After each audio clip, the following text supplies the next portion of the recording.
everybody out there. This, once again, is Scott Porter, and you are listening to It's Not Only Football, Friday Night Lights and Beyond. Why am I here? Well, because I played a little character named Jason Street on the show, and I am joined by two very longtime and dear friends.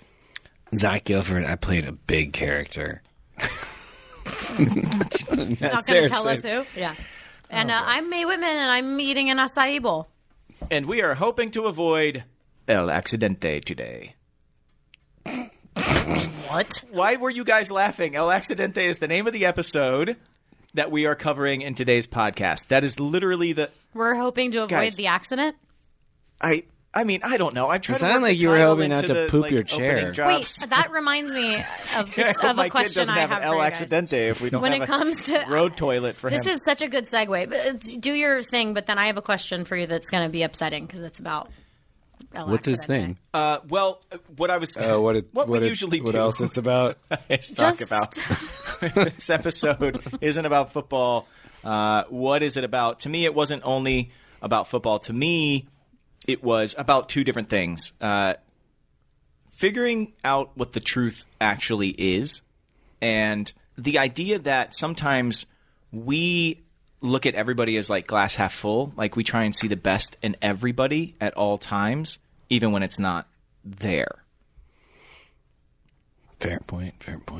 That's what this episode is for me. Mae, What about you? What about you? No, Mae. You please. Okay, all right, please. fine. Okay. Ladies first. Please. Okay, for me, this episode was actually about the concept of the greater good. And sort of the cost of making decisions sometimes for what you perceive to be the greater good. I think there's a lot in this episode that's about everyone trying to do what's best for the team. And sometimes the sacrifices that are made for that, and are they worth it, and et cetera, which leads me to a quick question, quick segue. You're not going to like this. But I just had this thought That's never a good way to cue up something you're going to say to somebody. That's almost as bad as no offense. Yes, it's as bad as no offense. We need to talk. We need to talk. To be honest with you. Yeah. Because when someone says to be honest with you, I'm like, have you been lying to me the rest of the time? Hey, The reins are off. Okay. Well, sorry. Daddy just swore at Mom at the two kids. I dropped an F-bomb last episode. You know what? did, I'm but we still- let it slide. Now was it's tasty. okay. I'm still on the fence, though. Do we get like a football tackling sound, like a bunch of guys going every time we curse and just put it over? Like I as just our want to like, get that beep? sound. Is doing that like it. our sensor? I actually don't ever want to hear that sound again. Well, Oh, God. I'll do it a bunch of times. if you could see the arm. But what if we? movements along with it. Can we take that and every time I curse, just put that tackle sound over when I curse? Let the kids curse, but I should probably have maybe like a censor button on. You're being unprofessional. It's not only football. You do? Yeah, I love that. I love it better than mine. Really? What you just said. That's the nicest thing anyone's ever said to me. Better than mine. Oh but my God! What were you going to say? You well, said we're this not gonna is like what you're it. not going to like. Okay. It's great that you love my. It's not only football because it is. I just had a quick question, and unfortunately, it is about farting. But my question about farting is: do you guys ever feel like when you're? Do you know when you're in the bathroom? Okay, hang on. Do you guys know when you're like in the bathroom and you're? And this kind of relates to the greater good. It's like, what do you do for the greater good when it comes to farting? Listen, so you're in the bathroom and then like there's somebody else in there, but you like fart and It's the bathroom. hang on. Well, see, this is what I'm saying. Do you feel like I always feel like compelled to like acknowledge the fact that I farted, to be like almost make like an apologetic joke, like a joke, like a self-deprecating, like, oh boy, sounds like what I ate was not good or whatever, you know what I'm saying? Because for some reason it feels weird, but then I also get this weird thing where I'm like this really stoic sense of duty, if you will. You're welcome for the pun. Where I'm like, we're all in here to just be professional and go to the bathroom. Like there's an unspoken. We're set all of in the rules. bathroom to be professional. Just, like, shut up and like follow the Professional code. pooper. Like don't bring your stupid sense of humor in here. But You if have you a different did, bathroom experience than we do. right? Because you're not When sitting. we're standing But when at you take a urinal, I'm standing at a wall where I can actually see all of the other dudes in there, like in my peripheral view. Right. And like if I'm like I'm peeing, and sometimes when you pee, you fart. And like I'll just laugh. It's not only football. See, that's I good. just laugh. When it happens to me, and I'm like, well, you guys have such a delicate balance, you know. It's like you can't be looking at each other. I just start laughing. Penises. I bow my head. I bow my head down. I don't look at anybody else, but I start laughing to let them know, like, it's if okay. you want to laugh, please laugh. This is what I'm talking about. Now I got to put Scott on. That's a great answer. I got to put Scott on Super Blast. I've been trying to save the story for the right time, and I feel like it's now. This is the best day of my life. This better not be Cowboy Stadium. That's exactly. I gotta hear it. Let's hear it. Sack up. Get it done. Get her done. Gilford All right. You know what? I'm going to do this. Okay? I'll do it. I'll do it. And then we'll get in. No, because I think it's perfect that we tell this story during the episode called El Accidente. Okay. All right. Fine. Let's you know hear what? it. Let's talk. Okay, let's talk. Let's hear it. Okay? Here's the thing. A couple of pods ago, Zach told the story where we were shooting a scene. We hopped on a plane and flew up and saw a Cowboys-Packers game. And then he went on for the rest of the night to go party up on a riverboat casino somewhere. Well, guess what? I get the tummy troubles when I fly sometimes. Okay? Okay, I got the tummy trouble. When I really get the tummy troubles, oh my God, I can't believe this is happening in a podcast. Okay, we got off the plane. I had to go to the bathroom. I'm peeing. But it wasn't just. It was, and it was like, oh no. So, but you know what? Like nothing will stop me from going to see a football game. So you know what I did? I pulled. Listen. Did you shit your pants? Yes. There might have been a little spackle as we call it. You guys. But here's what happened. Here's what happened. We're at the urinals together, and I see him turn around and go into a stall. And then I'm like, where did he go? What happened? And I finish, I wash my hands, I go out, we're waiting, and then he comes out, I'm like, what the hell just happened? I said, don't worry about it, brother. I said, here's what happened, man. Don't worry about it, brother. For the greater good. It's old news. For all of us to go to the game, for the greater good. Up. You know what? A little spackle in the underwear. I just threw them out. I threw them away in the airport bathroom. I went I cleaned properly, and then I went commando to the football game. Talking about that is about the greater good. See, there you go. El Accidente. Now everybody knows way too much about me. Nope. Thank you, Zach. Yeah, okay, what is it about for you?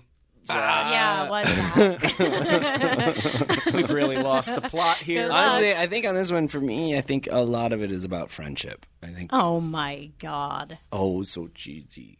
Cheesy. But it is. It's like the friendship between Saracen and Landry, the friendship between Riggins and Lila and Street, and okay.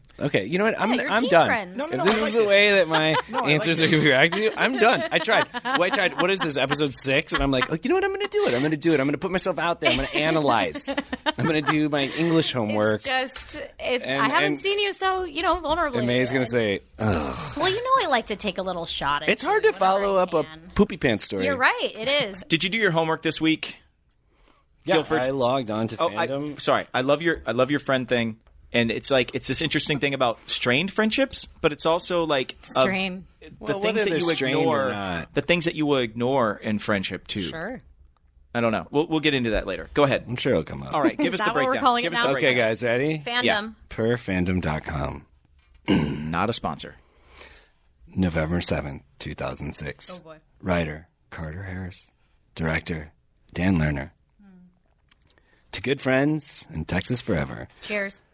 The Dillon Panthers are frustrated, facing the possibility of last week's key win over Arnett Meade being overturned due to Ray Tatum's recruitment. Guest star Aldous Hodge. It sounded like I said Hodge, but I said Hodge. Police interrupt a sluggish practice with an arrest warrant for star defensive tackle Bobby Reyes. Walter Perez. I don't think he's a defensive tackle. He's not that big. Clearly, Fandom got that wrong. Yep. After he viciously assaults another student outside the sandwich shop. Boom. Let's get into it. This episode, there's a lot going on. Thanks. Thanks for that. I was trying to tee you guys up, and you didn't take the bait. No. It does. It has all of the themes that we talked about earlier. The episode opens with that Voodoo Tatum thing. I think maybe, I don't know, should we start with Voodoo? Here's the thing about this. I remember Voodoo's arc being so much more massive. I do, too. He seemed like a giant to me. That character was so well drawn. You know where he's coming from. I mean, he's coming from a place that was just destroyed. You see the chip on his shoulder right away. You know how much talent he has. He's kind of like Street in a way where they talk about Voodoo almost more than you see Voodoo for like the first couple of episodes that he's in. And to know that like after his outburst at halftime with Coach in the Arnett Meade game, and Coach, you know, kicked him out of the locker room, that he's already on the way out. Now, the aftermath of Voodoo is going to last for a long time. The specter of Voodoo is going to stick around the team for a little while.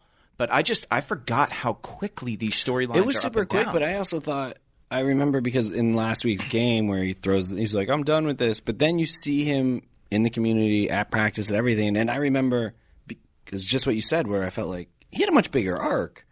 And then watching it's like, oh, right, he's gone. But then I was like, oh, is it longer? Because he's not giving up. He's still showing up, and which I thought was kind of interesting. And he's a bit of the impetus for this whole episode where he comes into the Burger Shack and, you know, among the other feathers he ruffles, he makes a lot of racist comments towards Walter's character. What was this character's name? Reyes. That's Bobby Reyes. Bobby Reyes, yeah. Yeah. 300-pound defensive lineman Bobby defensive Reyes. End. But this is the thing. Reyes has been around all season long. Oh, yeah, You've seen him, and he's credited. I mean, he's like basically a series regular. It's just all of his storylines, his little bits and pieces, we haven't really seen too much of him. And then this is his episode to really shine. And Walter is a very talented actor. But it's just like one of those things where it's just like we had so many talented actors on the show, and their storylines, just like Aldous, would be up and down and out in a hurry because we had so many storylines. Like, yes, exactly. It's like what we talked about. It's such a big cast, and it's like there's certain storylines you have to service no matter what, and they're trying to breathe different life into the show, and it's like, oh, we got to stick to. You'll see this a lot with shows, especially at the beginning, where you know you'll follow the main characters, and they try and bring in new ones, and every now and then one will pop. But for the most part, it's like, oh, we should just stick. Not should, but they end up sticking to the original cast because that's what the original story was, which brought the audience in, and you can't just stop telling their story to tell like a 3-episode arc. Yeah, with a big cast, I feel like it is something that happens, at least like for us on Parenthood, and we've mentioned this before, but there were so many like little almost false starts. There's like, you know, this character, it seems like, whoa, they're dating, they're going to be together. What? Where'd they go? It's like, oh, and one tossed off line, like, yeah, it's crazy how he had to go back to Oklahoma. Anyway, you know, and you're like, wait, what? Like, yeah, it's wild. But that's just like, it holds true to Pete's vision, the Penius's vision of the show. Just, it's about Dylan. It's not the Penius's vision, it's the Penius vision. Yeah. The Pete Genius vision. The Penius's would be like sorry. saying VL Accidente. The Penius vision of the show that redundant. Like Dylan is the main character. And if you're not a part of Dylan, you're not a part of the show. So if your character's gone, you're gone. Right. Like, you know, we can talk about you, but we won't see you anymore. We're not going to follow you anywhere. But you were talking about Voodoo coming in, ruffling all these feathers, and he, like you said, is the impetus for everything that happens kind of thereafter. However you're spending the winter season, make sure you are getting your best sleep possible with a set of buttery, soft sheets from Boll & Branch. Made with the softest 100% organic cotton you have ever felt, it is the kind of quality you will feel immediately. And then you'll want to share with others in your life, your family, or your friends. Look, I used the code I'm going to tell you in a couple of seconds to buy my parents a set of these sheets over the holiday. They live in Florida, and I got to tell you, it's a little chilly down there right now, but it gets hot. And when it gets hot, these buttery to the touch Boll & Branch sheets are super breathable, and they are perfect for both cooler and warmer months. They have over 10,000 raving reviews from over millions of sleepers. They are designed to feel incredible for everyone. They're made without toxins. They're free from pesticides, formaldehyde, and other harsh chemicals. Best of all, Boll & Branch gives you a 30-night risk-free guarantee. And who doesn't love a guarantee? With free shipping and returns on all U.S. orders. Make the most of bedtime with Boll & Branch sheets. Get 15% off your first set of sheets when you use promo code FRIDAY at bollandbranch.com. That's Boll & Branch, BOLLAND, branch.com. Promo code FRIDAY. There's one thing all great teams, coaches, players, even podcasters have in common: preparation. Planning is key in everyday life as well, and a great way to be prepared for the unexpected is to join Air Medcare Network, America's largest air ambulance membership network. Air Medcare Network providers operate state-of-the-art helicopters capable of responding to critically ill or injured patients in need of emergency medical transport. But when you're an AMCM member, you won't see a bill for your flight when flown by one of their providers. That's right. You pay nothing. Join Air Medcare Network's more than 3 million members at just $99 per year. And right now, our listeners get up to an $80 MasterCard or Amazon e-gift card when they join and use offer code FNL. Make sure the Air Medcare Network team is protecting your family and your finances. Visit airmedcarenetwork.com/FNL today. That's airmedcarenetwork.com/FNL. Reyes, who we find out later on in the episode, has been really working on these anger management issues that he's had. And he mentions that to Coach. I've been really working on this. And it makes you feel for Reyes even after he does something really awful in the beginning of the episode. You see you and Landry and Kaster, is that the character's name? Sitting at the bar. They're talking about being in the band together. We're at the burger bar. The milkshake bar. Yeah, okay. Sorry. You're sitting at the counter. Yeah. That's more appropriate. Better. Milkshake bar. Sitting at the milkshake They're bar. going on and on only about get their milkshakes band, there. and Kaster is kind of fed up. I mean, there's a lot of this viewpoint of people in the town. It's not shared by a lot of the older generation of people in Dillon, but you can see it sprouting up in a lot of the younger generation of Dillon. Like, this town is insane. All the attention they pay to these football players, it's nonsense. Like, this is It feels a little us and them, Yeah, and so Kaster definitely has something against the football players, and I think your friends are seeing you kind of cross over to the other side. I mean, Landry says as much later in the episode. Hey, yeah, you know what, Kaster is right. Congrats, you're one of them now. You've crossed over. I was so pumped watching this episode too because I just feel like it was the beginning of them being like, "Oh, we've got a gold mine in Jesse Plemons." Well, I mean, up to this Totally. Let's give him stuff because he's amazing. Yeah, for and not sure. just like the funny couple lines. No, he's that he says. captivating. Yeah, he's like the moral compass and like actually has to act and not just be goofy. Yeah. And yeah, we'll get to it, but it's. But even his goofy stuff is all it's that all he said amazing. up till Brilliant, now. yeah. Like all of his little lines is like it just takes you out of everything for a moment. Like it's just such a breath of fresh air every time that Landry and you are out by the tire swing or in Landry's station wagon, leading up to this particular episode.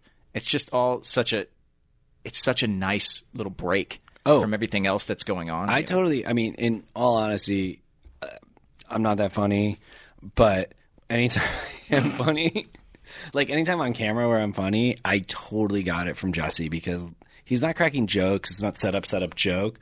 It's like, what random thing would this character say in this moment that's so authentic and true, but it's just funny because it's weird. And I mean, honestly, I got to do it a lot with you and Good Girls. Is this a compliment?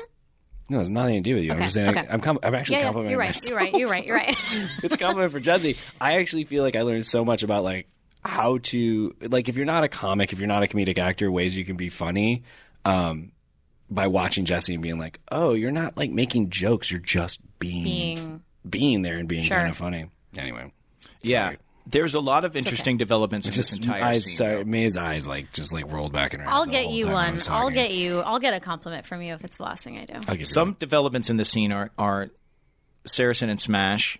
There's a lot of, at the beginning of this episode, like Smash being like, hey, man, this is, like, we're together Yeah, now. it's interesting. Like, I'm trying to remember. I mean, it's kind of like this budding relationship of like wingman or whatever. And I genuinely am trying to remember, like, where does and this then there's go? Riggins. Riggins steps up and breaks up what would be a fight between Voodoo and Reyes. Right. And he actually breaks the fight up by turning to Voodoo and going, hey, man, the last thing you want to do right now, being kicked off the team, is start trouble with the teammate because you will be back in Louisiana so damn fast that like your head will spin basically. And Smash even says as much. He turns around and he's like, look at Riggs playing Peacemaker. And that's like the beginning of them kind really of like starting begrudging to respect for each other, which is really, really cool. But Voodoo, man, he says such awful things, and I think it's just a real sign of like hurting people hurt people. And I mean, this kid is lost, man. Like he's out there, he doesn't know what's best for himself. I don't think at this point, but he also is harboring so much anger at the world just not being fair. It's also like opposition, I feel like sometimes like actually strengthens those things, and like sort of like when you feel so defensive, when you feel like it's you versus the world, I think like that, you know, opposition and whatnot, it just kind of reinforces that storyline, and it kind of just makes you even more reactive and angrier and more like set in your ways. You know, it's not like, oh, we can, you know, break him down through that. It's like, you know, he's already come into this deciding exactly how he fits into the team and how he fits into this world, and he's super defensive about it, you know. And so I think it's like it just kind of amps up. But I do think you're right that people hurt. But I mean, the names he calls Reyes, yeah, I mean, it's horrific. It's horrific, and it's exactly why Pete said he wanted to do a series, because he couldn't get into all of that in the movie. Yeah, He had a very linear story to tell in the film, but he wanted to tell all the ugly parts of something like this too, and it's nationwide, it's worldwide, and it's important. I don't celebrate the words he said, but the fact that that scene exists, I think, spark a very necessary conversation. And, you know, you don't see this on network television all that often. No, you would shy away from it, as opposed to like putting it out there and saying like, these are things that happen, and like here's the repercussions of it and how it works. And I think it was pretty amazing in an episode, like you said earlier. You know, Reyes lies about how the experience went. There's no excuse for what he did, but you kind of get in his, not in his head, but you see like there's a lot going on. And again, as we've said, these are 15, 16, 17-year-old kids. Like, how are they supposed to deal with all this? Like, you know, and you can look at kids in the world wherever, not to get on a soapbox, but like dealing with racism and whatever, anything. It's like there's so much that needs to go into like helping young people deal with the pressures of the world and the hate in the world. Yeah. And I'm glad we made an episode that put hung a little lantern on it. Well, there's also so much, like, I feel like in this episode, a lot of like toxic masculinity, and a lot of like showing how, you know, young men aren't given a forum to be vulnerable or to express their emotions or to know how to deal with their emotions. I mean, there's so little tools that are kind of given. And I think especially, you know, I love that this episode, you know, so much of the time we're like glorifying all the football aspects and those kind of the community and the sport and the thing and how great it is for everybody. But it's like there is this sort of, I love that this episode kind of takes a different tone, which shows kind of like how, you know, again, greater good, whatever, like we have your back, we're going to protect you, we're going to say it was this, we're going to do that. It's like it kind of like reinforces this behavior and like not having to look at the repercussions and whatever else. And I feel like, you know, the violence and the aggression and the hatred and all of this, it's like I do think it's such an issue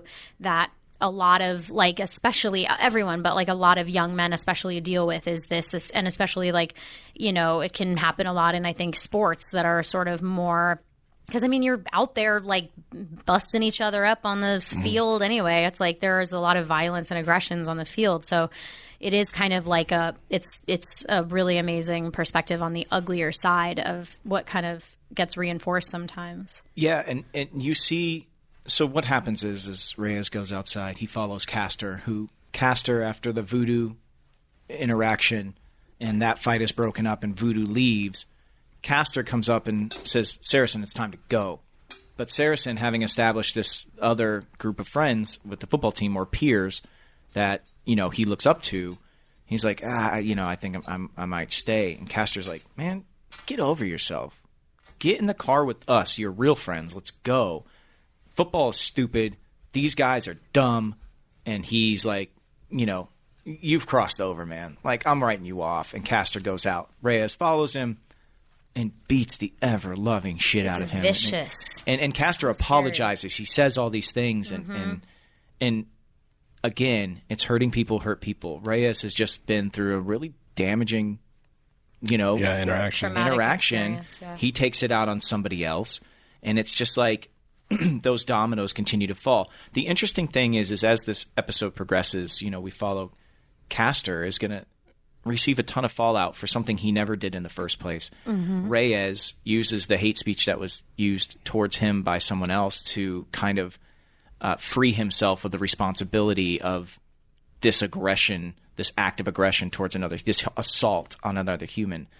You see Kaster's mom. She plays a big role in this episode. She comes and tells Tammy, this kid's going to be out there on the field. Meanwhile, my son's going to have to deal with this for the rest of the year. Something he didn't say, something he didn't ask for, something he didn't deserve. But you know all of this because you're the coach's wife. So give me my son's homework and, we'll call it don't ever speak to me again. Reyes holds a press conference. He, shares this story with the world, and it's all built on lies. And like you're saying, people are willing to believe that lie because it helps the greater good. This time, the greater good being the team. Even Saracen doesn't. But in the script, struggles. Reyes' mom is a very big part of the script. Interesting. If we're going to go under review here, which seems like we are a fan favorite. When Kaster's mom goes to Tammy, Reyes' mom goes to Coach, and she's clearly immigrated here, doesn't have like a huge grip on the language, is just asking somebody to help her. She feels lost and alone. And she asks Coach to please go get her son out of jail, because that's another really crazy scene is like Reyes the next day at practice, they've put Voodoo to bed. Everybody feels good. Like Voodoo's playing defense now. Coach is definitely punishing him for his outburst. He's still a part of the team. But the team is like operating on all cylinders now. They feel good about this win. They've got a new leader in Saracen. Things are going well. And then the police show up and they arrest Reyes. Yeah. And they put him in handcuffs. And Coach is like, Dad, where's he going to go, man? You don't have to put him in handcuffs. They arrest him. They take him to jail.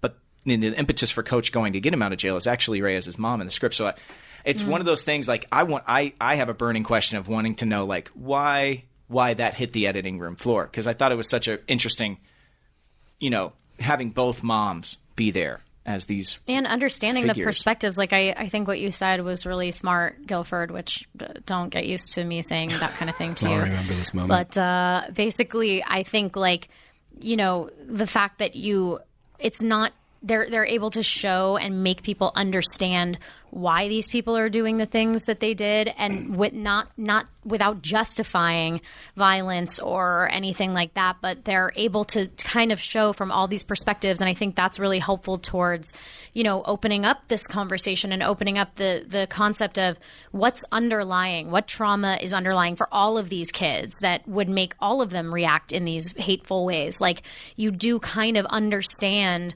what's driven them to this point where, like we've said in the past, like where the repression of emotions has mutated into something that it needs to come out, and it sort of has mutated into these really ugly things, but underneath it is like this pain, and they weren't equipped with the proper tools to deal with it. Yeah. And Coach brings the three team leaders into the office to try and get to the bottom of what happened so he can diagnose why it happened. Like what you're saying, right. It's like all these coaches trying to get there. Because that's what we need to figure out is the why. Why did these things happen? And the three of you are all like, oh, no, nothing happened. I was inside. I didn't see it. I think Kaster picked a fight with him. Guys just talking, blah, blah, blah. Yeah, it's watching it back, you get disappointed in your character. And I know where it goes, but you're just like, dude, guys.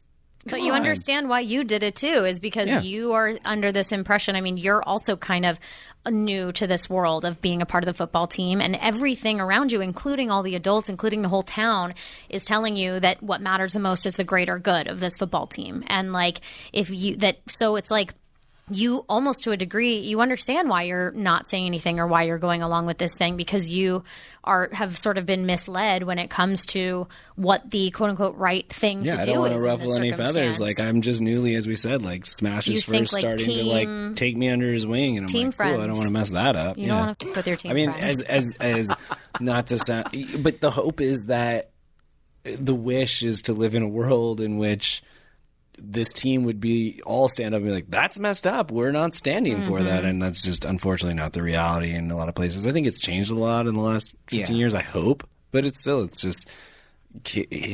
We get into a lot of Saracen's, why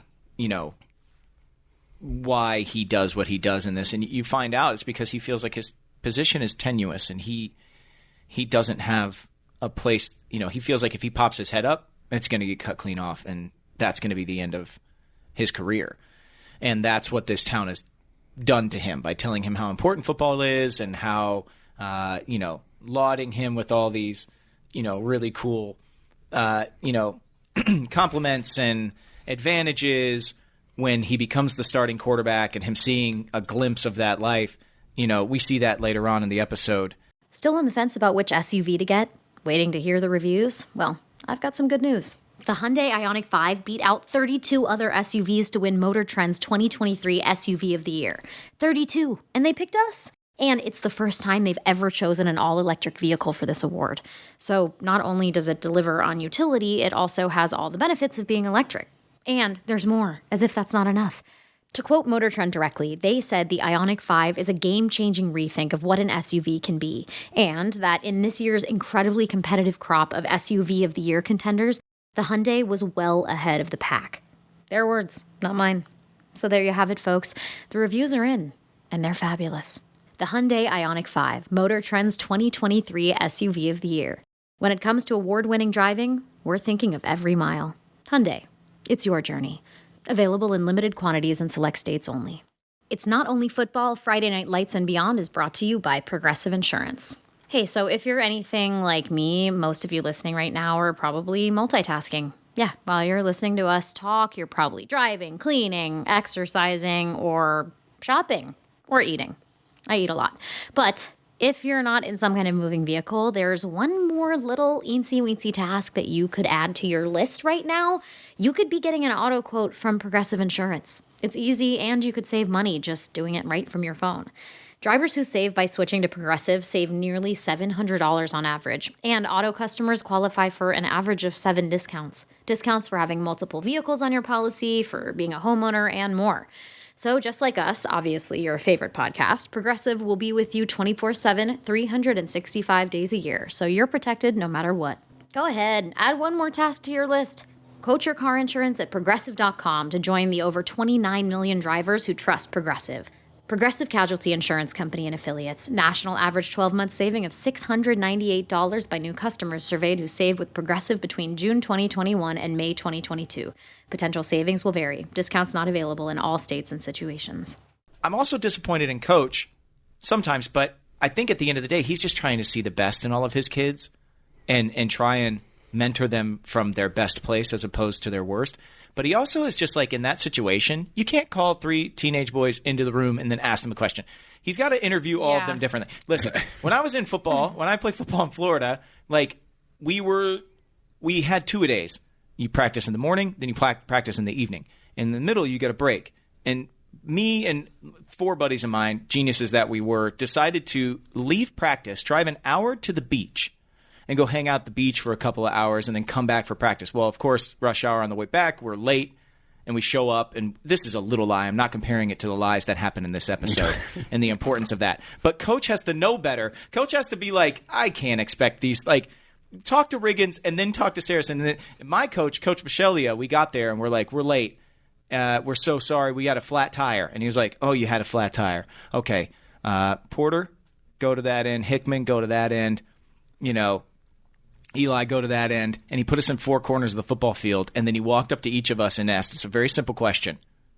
What tire was flat? That's brilliant. That is pretty smart. That's some that's interrogation 101. That's some courtroom shit. Yeah. And I was like, don't let him get the chance to get their story straight. You know what I'm saying? Back left. Yeah. Back left. I think we all got it right.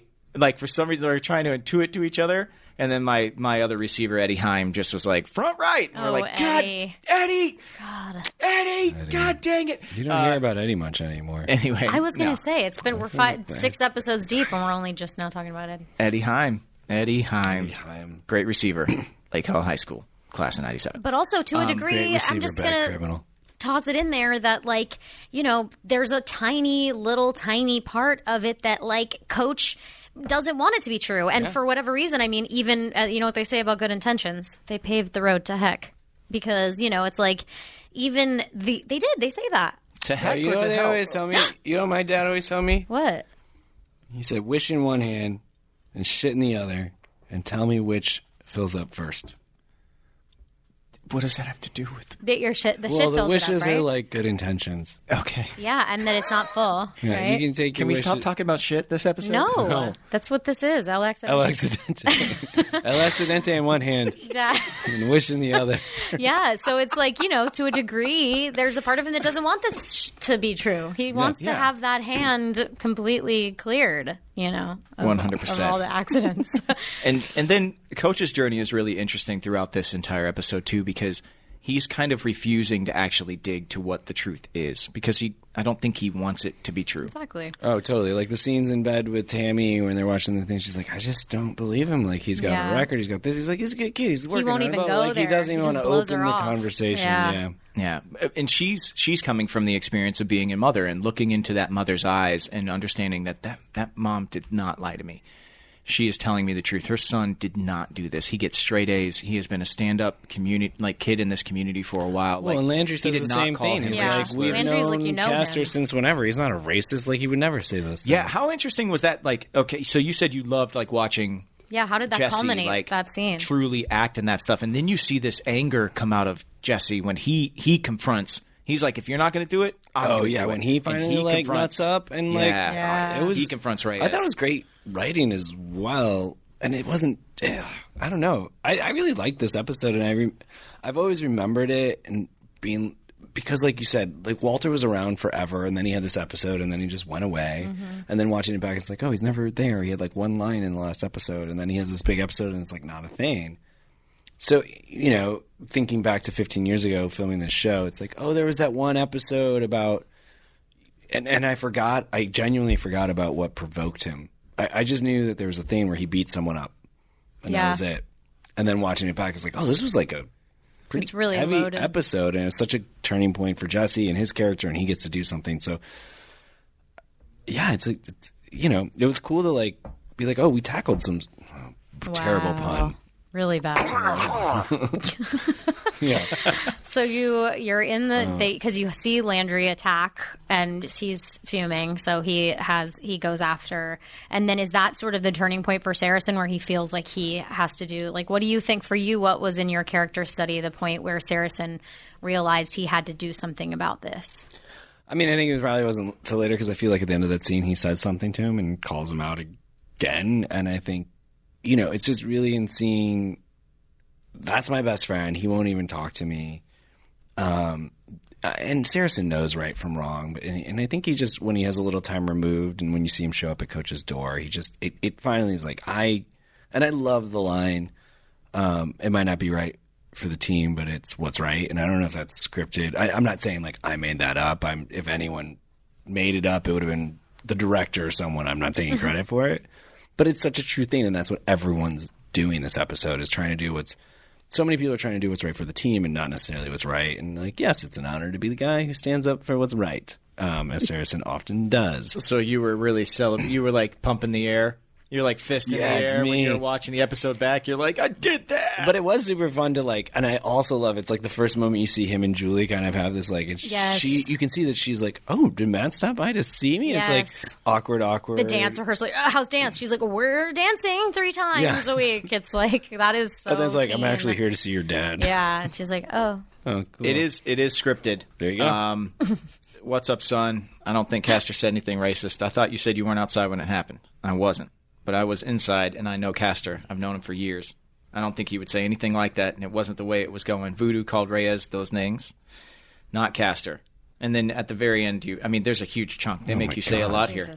And then, and then you say, no, you want to talk about a huge chunk. I had a monologue in this. Yeah, a lot happens in this episode. We have to hurry up because we got some ground to cover here. So we kind of wrap it. I mean, at the end of the day, it comes down to, like, this whole town, all these people are trying to do what's right for the team, and at the end of the day, you need to do what's right, and it's not always what's right for the team. And Coach has to do the same thing. Yeah. But it's really cool to see him take it from you and see a young man stand up and do what he knows is right, despite the consequences, which this episode, we always talk about Friday Night Lights, like dealing in consequence, and this episode deals so much in consequence. You've got the consequences of what Voodoo and Buddy and Coach Taylor did, and the recruitment stuff, and we'll get to that in a minute. But we will or we won't. Buddy more is interesting, such a Gemini. I want to get into the more interesting stuff because I love the love triangle. I do. I think it's such great story really viewing, the best. and it's so heartbreaking and twisted in a way where you don't know what to feel. Because this is when I genuinely believe in Riggins. I'm like, you're a good guy. You made some mistakes, and you want to be there for your buddy. And I love the line like, well, it wouldn't be so awkward if you weren't shoving your tongue down his throat. But like, I love you calling him and oh my God. So like, to go all the way to the beginning, it's like you're trying to get it on, and I love the like, oh, I knew it. We got a visitor. That's so. This episode, it was like we talked about in the last pod, like the last episode. I really started to enjoy playing Street again, and this episode has so much of it. That scene where Lyla comes in and that whole go ahead. I mean, what happens in that scene? It's like he's in the script. He's hitting on the nurse even. He's like, you look real nice today. Oh. And he's like, and then Lyla comes in and he says so much. Yeah. And it's like, I look back at it now and I remember being so embarrassed to say those words on the day, but it was also kind of freeing and kind of fun. But it's like, he pops a boner in the middle of the scene. And it's like, Street is just like, but it lets everybody know, like, pops a boner. He does. Can I tell you, I have a 2-year-old son, and he goes, just a little boner. He doesn't know. Yeah, he said it at school. He was peeing. But he goes, just a little boner. And they were like, we're not getting into that. You're not getting into And I'm like, and it's not little. Never say that again. But it's like this like very hopeful kind of episode for Street in a number of ways. And even though they like rain on it a couple of times, but that scene is ridiculous for a bunch of reasons. I think I call her the Oddvocado. Yeah, wait. I know it's not a huge story point. I don't got the joke. You don't get the joke. Just an advocate. But why avocado? Because it's cute. I don't know. I think it's just like a cutesy little, like, she's a little cutie, right? Yeah. Are avocados cute? They're ugly. I mean, they make jokes in Deadpool that like Ryan Reynolds' face looks like an avocado. But you just said that you didn't even have an avocado until you were 15, so I don't think you should be the person. Yeah, but now I love avocados, but they're ugly. I don't think they're ugly. They're cute. When they're cut in half and it's like the little... Oh, when it's cut in half with the pit? Yeah, that's cute. They don't have hands, Mae. Mae is doing a little dance move right here. I think they're cute. Okay, anyway, I don't get it. Please, in the rate and review section of Apple Podcasts, explain the joke to me. No, anyway. I mean, Jason explains the joke in the scene. No, so, he explains it, but he doesn't explain it. Yeah, but I mean, if you have he to says explain you're like an joke, advocate mixed with avocado. If you have to explain the joke, it's not funny. Clearly not his strong suit. Comedy. But he's still laughing. He's just giddy. Yeah. Like, which we have not seen Street. Yeah, he's got like a new lease on life. He's giddy. He starts... He's popping bees. He starts making out with just little boners. And then here comes here comes Francine, the nurse, and she's like, Lyla, will you give us a minute? Ejaculate. And it's like, you can't do that. Oh, that was the worst. Urinary tract infections. Such a bummer. And that line that they wrote, I like you a lot, Francine, but you really know how to break a guy's heart. Like, is this like little reminder that like Jason, as much as he is like getting parts of himself back, he is still in just this situation that is just impossible to like fully understand for most people. Well, and then that's the point where, sorry, not to make this about like masculinity, but it's like finding out, I'll never be able to again. Bad choice of words. But that's not true. That's not true. And we'll we can get into that. Yeah, we'll go. I don't know if that's true. But maybe you thought you would never be able to. Jason thinks he'll never. My God, this episode is so bad. It's so gross. But anyway, poop. But it's like little boners. Yeah. It's not little. I think he's well endowed. You're doing toxic masculinity by making. But anyway, point being, he's finally gotten to a point where he's takes that to be like, I need my best friend, and like whatever BS he's been pulling, and as hurt as I am, enough. And it's also like, I think it shows Street's character where it's like, I'm going to give him this shot where I'm going to tell him like, hey, whatever's going on, okay, we'll work through that. I know you're not this explicit, but like, I need you now, and this is the last chance. Like, if you don't show up now, then I know you're not really my best friend, but I am going to give you the grace of, and you say in that scene, grace period's over. Yeah. Which I love that scene. That scene, there's so much more that they had scripted that I don't say. And the thing is the way Jason deals with the embarrassment that no other young man on the show is having to deal with. I mean, the catheter coming out, this news that he finds out about not being able to be sexually active with the person that he loves, and his youthful, dreamy, the two of us are going to end up together and be married. Like, I mean, he loves Lyla through and through. And she has been there for him, and it's not fair to her to have to be that rock and carry all of that, but she's doing it anyway. And he sees that. But this scene, the way it was written, I've got the script here, so I'm just going to say a couple of things. He talks about every day people come in here poking and prodding me like a piece of meat, sticking catheters in places you don't even want to know about. My big adventure right now, the commode. I got to go exactly the same time every day so my body learns to crap on cue. And it's just like it keeps on going, but they cut some of it out. After the Lyla bit, he says, I'm forgetting the best news of all. Finally achieved an erection today, and they tell me I'm not allowed to ejaculate. And Riggins, for the first time, speaks in the scene and goes, why? And I said, well, yeah. See, I mentioned that because I knew that was the one thing that would get you to pay attention. Something about urinary tract infections or some such. I'm not accepting it. Believe me, I'm going for a second opinion on that one. Point is, I'm going grade A bonkers in here. And that's where they cut. But they cut that out because I think the embarrassment of that scene before when Francine tells him is just like so heartbreaking. And also, this was way too many words. You don't need it. But you don't need it. It's also like comic relief. It is a little bit of comic relief. And that's the thing. Street in this episode gets to be silly. Yeah. Which we've never seen. And I just appreciated that. But this moment is so real, too. I mean, it's like this is your best friend, and this is the first time. I love how Jason is able to deal with things just by communicating, like with his eyes and being like, you fucked up. It's like there's such a power in that. I feel like sometimes when people like talk too much, it gives some of the power away. And I feel like I love that they didn't take cheap shots, even if it's like it would have been funny or whatever. It's like this is a real serious moment, And so, yes, you're goofy and light in the other moments, but this is like a direct moment. And then there's this wonderful thing that ensues where the three of you, he basically jailbreaks your ass out of the rehab center and like illegally like takes you on this field trip, and of course Lyla shows up at the exact moment that you're about to go, and she's like, the rules, and Reagan's like, fuck the rules, and you're like, come with me. And I think it's like it launches this really beautiful thing, which is actually sort of what really put together the whole thing for me about the greater good, is like you're watching this love triangle, which is so uncomfortable and so awkward, and all of this like intense shit is going on, but they're sort of like, for the greater good of the person that we love the most, we are going to shelve this shit and put it aside and just have this be his day. And I felt like at times I found myself in Street's shoes, almost as the viewer, feeling like, right, like it's Texas. It's like it's that the party scene with the Texas Forever and blah blah blah. It's like I kind of was like, oh, it's so nice to just be back together again and feel normal. And it's like I get why you are having this bliss, because you're out of that hospital. You're with your two favorite people in the world. Yeah. You don't know what's going on, and it feels normal. And it's almost like I imagine, oh, I can live this life. Like it can get back. I need to get through these things. I know I'm in a wheelchair, but like I can have these moments and I think he says as much in a way, Riggins.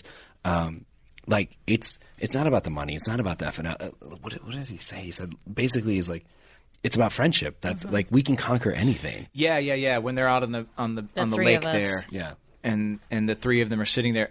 It's an interesting thing that I didn't think of until you guys were just speaking. And Mae, you're mentioning greater good, and it's this interesting concept of sometimes honesty can be incredibly selfish. Totally. Like if Lyla in that moment decides to tell Jason about what has happened with Riggins, even though he deserves to know, isn't that just her unloading her own guilt and putting it onto somebody else? Especially because she's already said it's over. I don't want any more of this to happen with Riggins. So it's not like she's like, we're going to continue doing this in secret, and that's why it's like if it's not for a goal that's going to help you, if it's not moving the actual, then it's this tricky thing of like sometimes it's just about you saying what you want to say, not about what you want the other person to hear or what matters going forward, I think when you really truly care for someone too, it's like Jason, when he further down the line in the season, when he's actually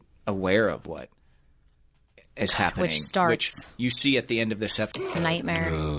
Was there enough there for Jason to be like, what are them two up to? I was who cares? But then the hug goes for hours. The forehead thing. Oh, they do a forehead and then thing. the hand hold as they walk away. It's it's too much. Especially because you see them in other episodes. It's like a little contentious. It's not like they're close friends. It's not like whatever, they kind of rib each other. So it's like. But it's also perfect because I feel like in the next episode, which we're not going to go into too much, but like you're suspicious and pretty sure you know, but you don't know. Mm-hmm. So I think that, and we'll talk about it in the next pod. Well, I think it's also like that he has a suspicion, but much like Coach, it's like, no, I'm going to see the best in like, there's no way they would do it. Mm-hmm. Like, you know, like I'm going to choose to see the best in that moment. But you can see the heartbreak to begin on Jason's face. And it is so heartbreaking because it's like, this episode was one of my most, I didn't remember it being one of my favorite episodes, but I think this might be one of my favorite episodes that I got to work on in the entire series. And I forgot that Lyla Gerstein, who created Heart of Dixie, which was, you know, it's a rom-com TV show, hour long. It was on the CW. It was like Rachel Bilson and I play a character named George Tucker, who's like, he's like the town goof. He's like a lawyer, but he's like a bit of like a goofball. And he's like the vet on Schitt's Creek. Yeah. Yes. George Tucker is very much good-looking, goofy guy everybody wants. Okay, sure. Superman. Hey, I'll take it. That felt like a compliment. It was. I will take 100% meant to be. But Lyla said to me, because Heart of Dixie came after I left Friday Night Lights, and she said, I saw there was one episode in particular where you and Riggins go to the lake and he breaks you out of the rehab center, and I just think that you can be in this show as a lead in a romantic comedy. And I was like, what? What part of Friday Night Lights would ever make you think that I could do like the lead in a romantic comedy? And then watching this episode back, like the writing is brilliant. Everything I say in this episode, scripted. And what they allowed Jason to do in this episode was so awesome. And I just am so appreciative of like all those little moments. I mean, not everything, but like when Riggins picks me up and takes me to the lake, and he's like, some Jello for the other patients. Save some Jello. That was all Taylor improving and me improv. Like, how are you supposed to carry a team if you can't even carry me? Like, all that stuff was just they let us play, but they set us up in that situation for these two guys to see this friendship through and through. And I think the thing that, because people have asked me, like, why were they best friends? I think it's because Street does not judge Riggins. And Riggins does not feel like he has to put on any airs around Street because they've known each other for so long, and they truly are family. I mean, Tuesday night dinners, Riggins comes to the Street household, and you know, they have that talk on the beach, and Taylor's so good at that stuff of just cutting right through to like the honesty of it. He's like, that's just money, bro. Like we don't, you know, we're going to still have our ranch. We'll figure the money part out. It's the friendship that's the thing. And it took Riggins a while to get here, but when he says that, it just feels so genuine. He doesn't say much, but when he says something... Oh, my God. Oh, Lord, he As a viewer, though, I honestly, and like, obviously don't ruin it, I don't remember if you legitimately find out or not. Don't say anything. No, I know. No, well, I'm just saying, but that's what's kind of, as an audience member... You're like, oh my God. I'm like, oh. But that's what makes this love triangle so not. It's not after a love such a triangle good right day, now, it was such a nice day. Yeah. And then you see it, and you're like, well, that's I said so good. Shit end to a great night. See, this is the over the shoulder shit that you're missing out on. That's our pod title. Because shit and it started with shit. Night. It's gonna end with shit. Yes, I think that's the perfect bring around. Starting with shit, ending with shit. Perfect reach around. Yeah. The point is, if you care about the greater good, don't do the perfect reach arounds because it's very selfish. Oh man, you're so eloquent. As big of an episode as this was for Street, it was a big episode for Riggins too, because you know he's got a piece of his life back in Street in a way. And God, we're losing. Sorry, just for the non-viewers, we were like thought we were wrapping it up, and then Scott's like, and we're also going to talk about this. And May gave me a side eye. I was like, I don't know, he can't help himself. Well, we always just fine. No, it's big. We love it. That's the best part. A couple of things I thought were interesting in reading the script. Lyla running to Riggins' house is actually in this episode. Oh. And it opened the episode prior. And I feel like it was a very smart move to make because they had such heavy stuff in this episode they had to explore with Reyes and Voodoo and Kaster and all of that stuff. And that I thought was very interesting. Is there any other character arc that we want to do in this? I want to hear about the music from the last yeah. And in the last pod, we were talking about when Connor hands Tyra a CD, and he's like, you remind me of this guy. And she's like, what? Like, an old black guy with a funny hat? With a funny hat on a...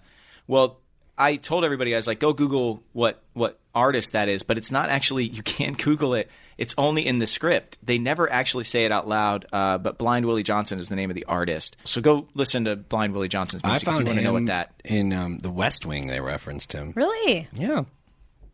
That's all I'm going to say about that. But he's great. Show. So...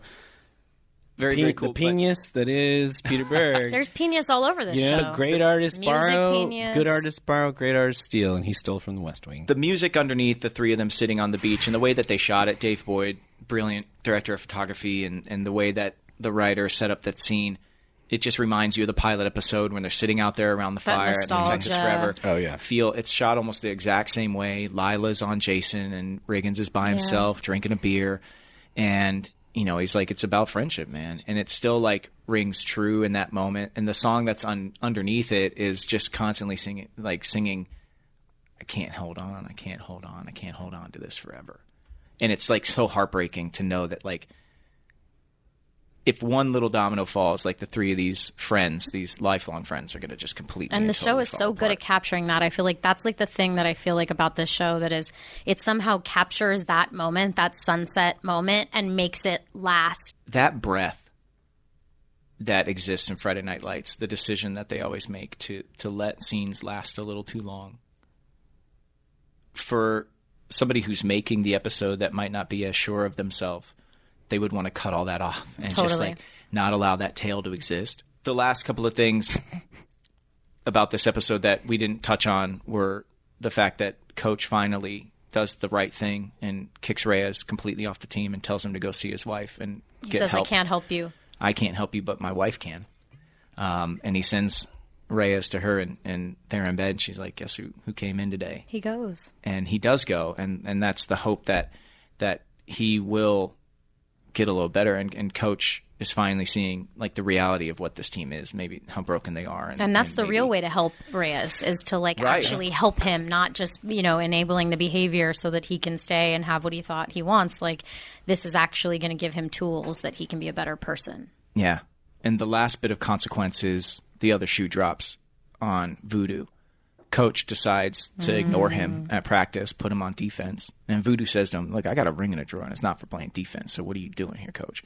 And Coach won't talk to him. And Coach makes a wrong decision there, and Voodoo leaves town and goes back to Louisiana. But before he does, he gives a full interview. Us all. Yeah, gives a full interview. Coach saw me 2 weeks ago, and we see this other scene where, again, it's fudging of the truth for the greater good, where Buddy Garrity, Hooch, Brad Leland... he's amazing. He goes from unsung hero to like just full on major portion of the show as you watch. Buddy is just bigger and bigger and bigger, and that's because Brad is so great. But Brad Leland says, look, Coach, this meeting had to take place back in July. Coach is like, no, it happened 2 weeks ago. He goes, well, as far as the school board knows, it needs to happen 6 weeks before he can put on a Panther uniform. So... And Coach goes, well, I'm not going to lie for you. And he goes, you're not going to have to lie. I just need to let you know, like, this is what's being said. They walk into a room. They meet this guy, Aiken, old football buddy. And this is the problem with these small towns, man, is this just idea that because these guys played football together a long time ago, this guy that's in charge of making the decision is like, yeah, I'm just going to sweep it under the rug for you. And people aren't held accountable.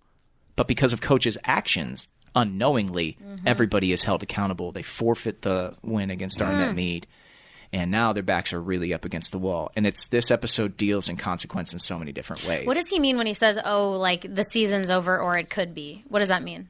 Like, does that mean because if you lost that game, you don't get to play more games? No, he's just speculating Sports that ball. if we have two Sports ball. Challenge flag for if we have 2 losses, we'll probably never make the playoffs, and then the season's probably a waste. Okay.